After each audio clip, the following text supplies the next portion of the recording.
Assalamualaikum warahmatullahi wabarakatuh. Di suatu malam, kita barangkali bermunajat pada Allah. Kita mencoba berdoa, memohon kepada Allah. Yang pertama adalah ditenangkan jiwa kita, kolbu kita, agar tidak tamak pada dunia. Karena dunia ini sifatnya adalah fata morgana. Jadi, kenapa kita harus tergila-gila dunia? Tapi bagaimana strateginya, teknisnya, agar dunia tergila-gila kepada kita, bukan kita tergila-gila pada dunia.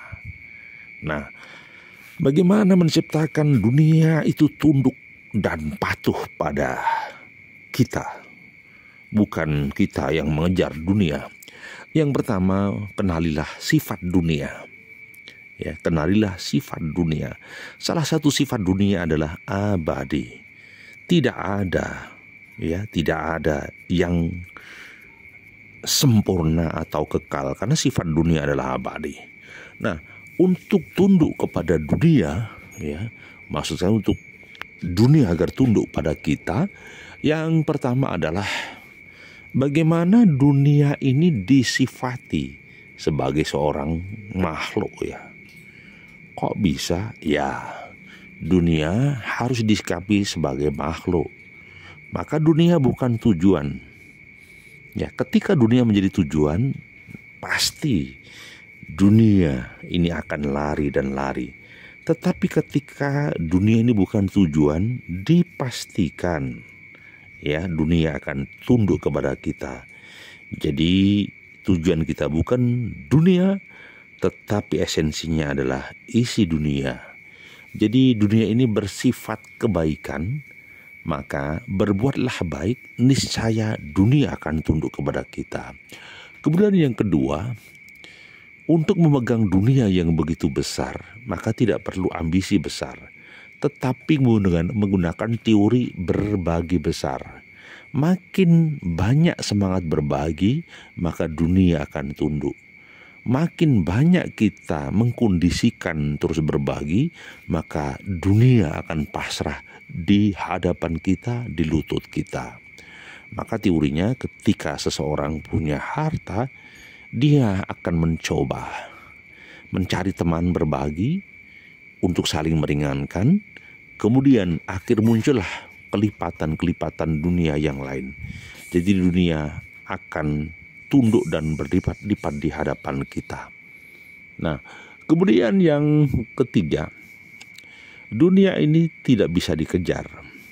Ketamakan dunia justru membuat dunia akan lari.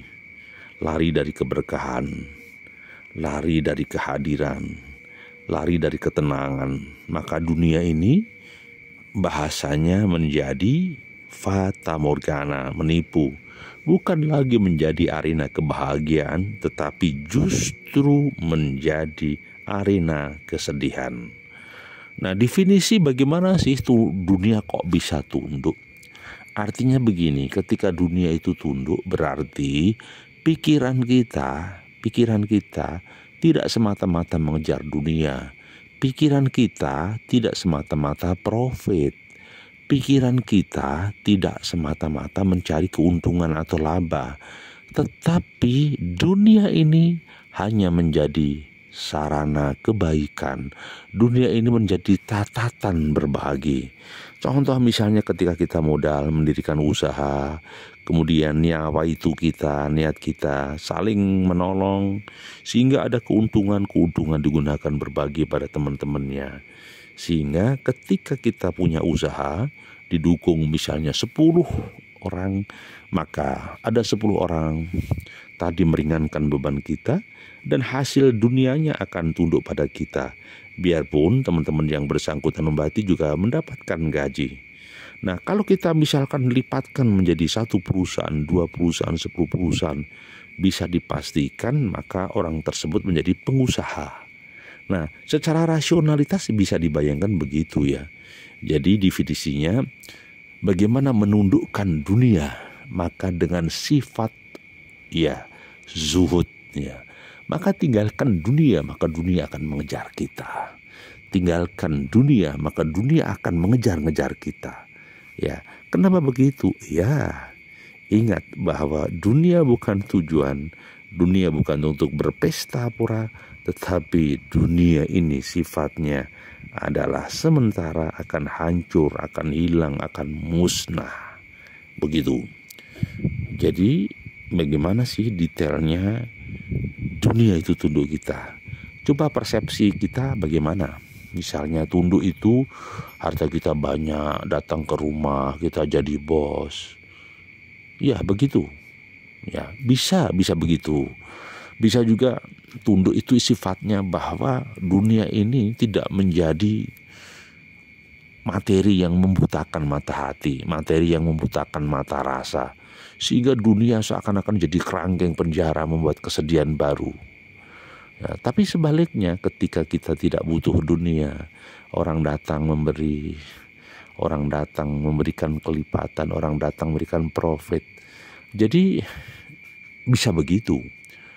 Tapi ada yang mengartikan bahwa orang yang tersebut membuat sebuah sistem, misalnya punya modal, dijalankan orang, ada profit, oh dia mendapatkan profit, artinya uang mereka akan mendatangkan uang yang diputar untuk usaha dikerjakan sama karyawannya, berarti uang tersebut berkah, barokah, sehingga sebagian keuntungannya masuk pada perusahaan, sebagian keuntungannya untuk pengembangan usaha. Itu yang dikatakan bahwa dunia tunduk pada hambanya.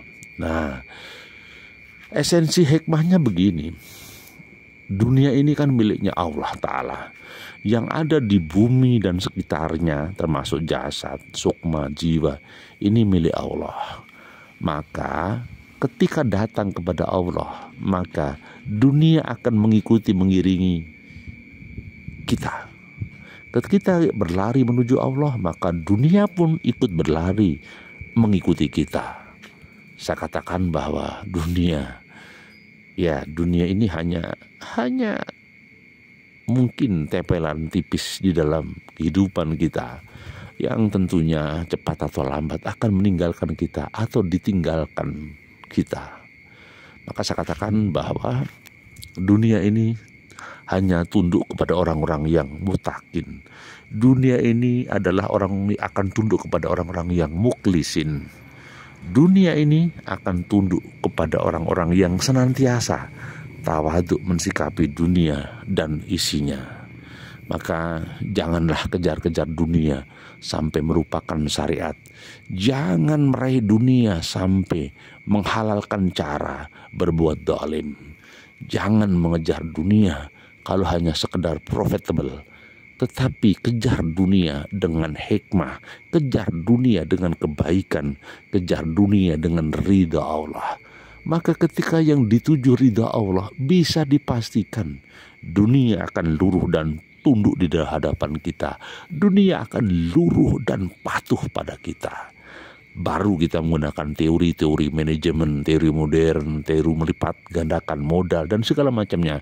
Tetapi esensinya bahwa ketika kita mendekat sama Allah, ketika kita mutakin, ketika kita mukhlisin, kemudian mencoba otak dan pikiran kita berbagi dengan orang lain, berbagi modal, berbagi usaha, dipastikan kita akan menundukkan dunia. Bukan dengan ketamaan, tapi dengan hati yang mukhlisin. Semoga ada manfaatnya. Assalamualaikum warahmatullahi wabarakatuh.